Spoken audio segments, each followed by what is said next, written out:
Bonjour Julie, Salut Camille. on est ici dans l'exposition que tu as commissariée de Rita Le Tendre qui s'appelle Tableaux tumultueux. On est au musée d'art de Joliette et cette exposition est à voir jusqu'au 15 janvier. Tu as commissarié cette exposition, donc toutes les œuvres qu'on peut voir ici viennent de la collection du musée d'art de Joliette, dont tu es la conservatrice. Et est-ce que tu peux me dire d'où vient la prémisse de cette exposition ? En fait, c'est assez simple. En 2017, le fils de l'artiste, Jacques Le Tendre, et sa conjointe Monique Larocque ont fait un don assez substantiel au musée, un don d'œuvres d'art. Et je pense que de là est venue l'idée d'orchestrer une exposition quand même rétrospective de Rita Le Tendre à partir des œuvres de la collection. Mais ça a tardé. On s'entend que depuis la donation 2017 à 2022, il y a eu 5 ans. Il y a eu une pandémie aussi.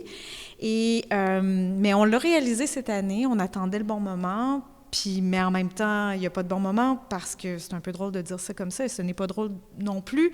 Mais Rita Le Tendre nous a quittés l'année passée, en 2021. Donc, c'est devenu un hommage posthume, mais qui donne une force aussi, je pense, à l'expo.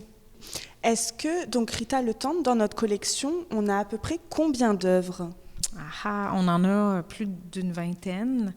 Donc ici, on a, si je ne me trompe pas, à peu près 16 œuvres. En fait, c'est un portrait qui est quand même chronologique. Donc les gens qui viennent ici peuvent vraiment peuvent parcourir sa carrière à partir des moments forts, puis en sortir, puis se dire, OK, je comprends. Puis ce qui est beau, même avec l'échantillon qu'on a sur place, c'est que les moments marquants sont quand même là à travers des techniques, à partir des moments tournants de composition.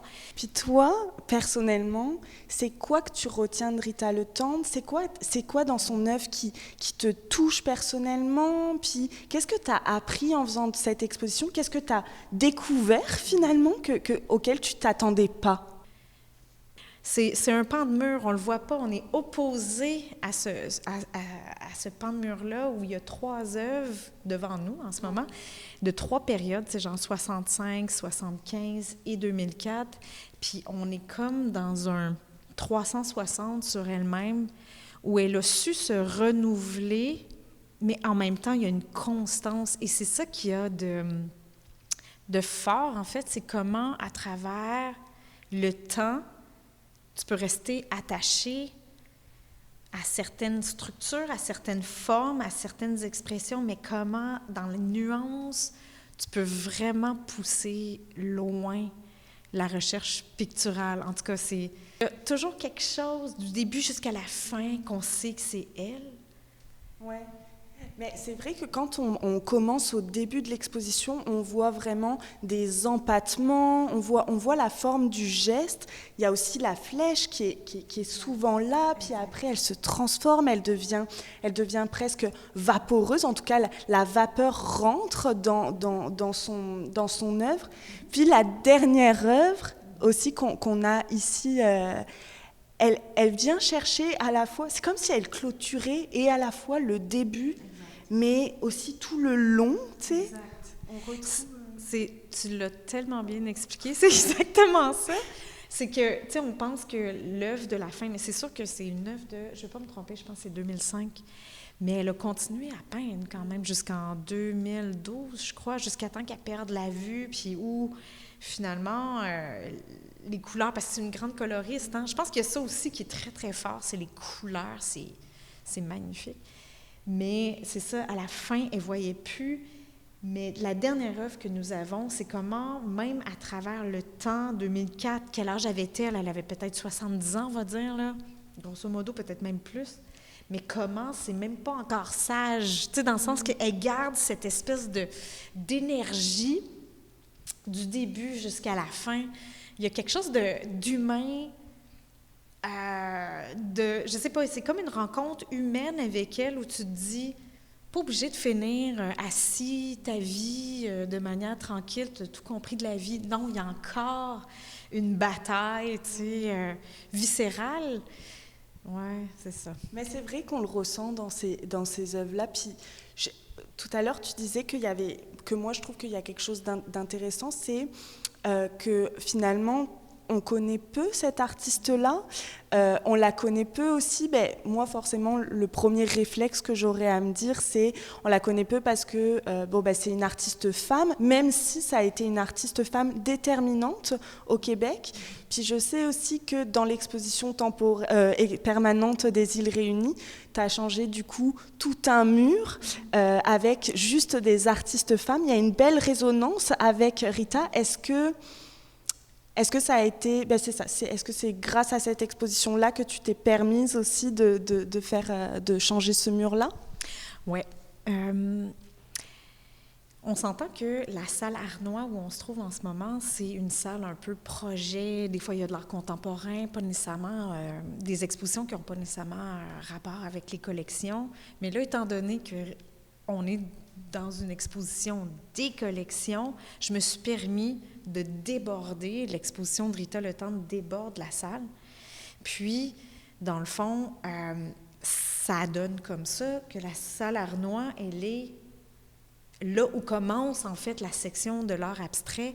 Rita Le Tendre, c'est une femme de l'art abstrait, donc je me suis dit, OK, on déborde, on prend plus d'espace, et là, elle entre en contact avec d'autres œuvres dans la salle. Pourquoi pas changer les œuvres pour mettre des œuvres de femmes? On s'entend, là. Il y avait du Yves Gaucher, il y avait du Molinari. C'est papa de l'histoire de l'art moderne au Québec que j'adore. Mais à un moment donné, il y a peut-être... c'est intéressant d'aller voir qu'est-ce qui se passe dans des zones un petit peu moins visibles. C'est plate à dire, hein, qu'en 2022, on est encore dans un certain rattrapage. Tous les musées sont là-dedans aussi. Puis juste pour dire, tu sais, Rita Le Tendre, grande artiste du Québec, mais qui a quitté le Québec quand même tôt, hein, à partir des années 70. Elle était partie aux États-Unis. Après ça, elle a élu domicile à Toronto. C'est peut-être ça qui a fait en sorte qu'on la connaît moins au Québec, mais en même temps, elle était là dans les années 50, 60, autour de Bordia, mais elle n'a pas été associée aux automatistes directement, ni aux plasticiens qui sont un boys club, que j'adore. Mais à un moment donné, c'est ça, elle est un électron libre aussi dans l'histoire de l'art du Québec. Puis là, à un moment donné, ça vaut le coup de la faire connaître. Puis quelle pratique qui se tient. Alors là, on a 6 œuvres aussi d'artistes, des œuvres d'artistes femmes de la collection, des œuvres abstraites qu'on a mis dans la collection permanente. Puis honnêtement, je les connais mal encore, ces artistes-là, et je pense que je ne suis pas la seule. Non. Et merci, Julie, de nous les faire découvrir, je pense, puis de les mettre en relation entre elles, puis les mettre en relation aussi avec une artiste comme Rita Le Tendre, puis de voir aussi l'abstraction, comment les femmes se sont aussi appropriées cet art-là, puis comment elles ont été déterminantes dans l'histoire de l'art. Puis j'en avais parlé avec Jacques, tu sais, j'ai dit, son fils. J'ai dit, puis si on faisait comme un dialogue avec des artistes femmes, ça lui a plu automatiquement parce que c'était son combat. Pour elle, c'était la place des femmes et ça a été une femme qui a travaillé fort. Elle a travaillé assez entourée d'artistes aussi qui ont changé des choses. Tu sais, c'est une des grandes pionnières quand même de l'art mural avec Marcel Ferron. On a fait des choses, surtout associées aux hommes, tu sais, des gros projets d'intégration de l'art à l'architecture. Oui, voilà. Fait que c'est son combat, à quelque part, de son vécu. Qu'est-ce que tu aimerais que les gens retiennent, finalement, de cette expo-là? Parce que tu nommes aussi que tu aimerais qu'ils soient ambassadeurs et ambassadrices. Alors, on ressort avec quoi de cette expo? Très bonne question. Oh mon Dieu, c'est comme un legs. Quel legs je veux laisser? Non, je n'ai pas cette prétention. Moi, je voulais que ça soit simple, ça soit accessible, que ça soit pas trop dense, et je pense que ça y est. En fait, une curiosité, tout simplement. Je pense que c'est ça, une curiosité. Et moi, ce qui me ferait en fait très plaisir, c'est que des étudiants, par exemple, se jettent dans dans les îles Réunies, là, la portion art abstrait, puis ils décident de juste faire des travaux, puis qu'ils viennent nous en parler, puis qu'ils nous parlent de nos œuvres. Ça serait le fun. Chacune des artistes qui est ici mériterait son expo, tu sais, et beaucoup plus de recherche. Fait que, en fait, c'est juste de piquer la curiosité, tu sais, voilà. OK, parfait. Ben, moi, je vais essayer de me renseigner bien plus sur ces artistes-là parce qu'en effet, elles sont impressionnantes. Puis quand je suis ressortie de cette salle-là, j'ai été émue par un travail qui, en effet, était conséquent et plein de vitalité. Ouais. Ouais. Ben, ce qu'il y a de beau aussi, c'est Rita, c'est son ouverture, je pense, à la vie, à l'aléatoire. Il y a vraiment une observation du monde, on le voit dans ses titres, lever du jour, le soleil, le vent, n'importe quoi. Mais ce que je veux juste dire, c'est comment elle était réceptive d'une certaine forme d'énergie. Puis c'est pas pour rien que on parle d'une femme de force. C'est là. Il y a quelque chose de contaminant, en fait. C'est vrai. Et merci beaucoup, Julie. Puis je souhaite qu'on ait plein d'ambassadrices et ambassadeurs de cette expo. Merci. J'espère.